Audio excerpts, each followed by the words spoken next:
Russia దగ్గర ఉక్రెయిన్కు చెందిన 5 భూభాగాలు ఉన్నాయి. అందులో దాదాపు 30 లక్షల మంది నివసిస్తారు. అంటే మొత్తం ఉక్రెయిన్ భూభాగంలో రష్యా ఆక్రమించుకున్న భూమి 20%.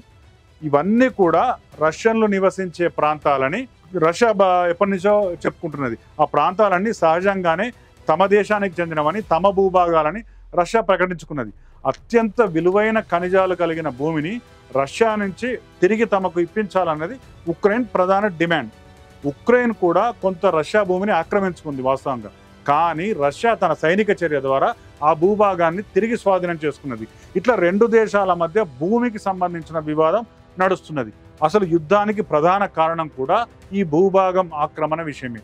అయితే ఇప్పుడు జరిగిన అలస్కా చర్చల సందర్భంగా భూభాగాన్ని తిరిగి ఉక్రెయిన్కు ఇచ్చే విషయంలో రష్యా ససేమిరా అన్నట్లు మనకు మీడియా కథనాల ద్వారా తెలుస్తుంది. వాస్తవం కూడా అదే కూడా. దీంతో భూభాగాలను తిరిగి ఇచ్చే విషయంలో ఎలాంటి నిర్ణయం తీసుకోలేకపోయారు అనేది చాలా స్పష్టంగా అర్థమవుతున్నది. ఇక రెండవ అంశం, నాటోలో ఉక్రెయిన్ చేరడాన్ని రష్యా తీవ్రంగా వ్యతిరేకిస్తున్నది.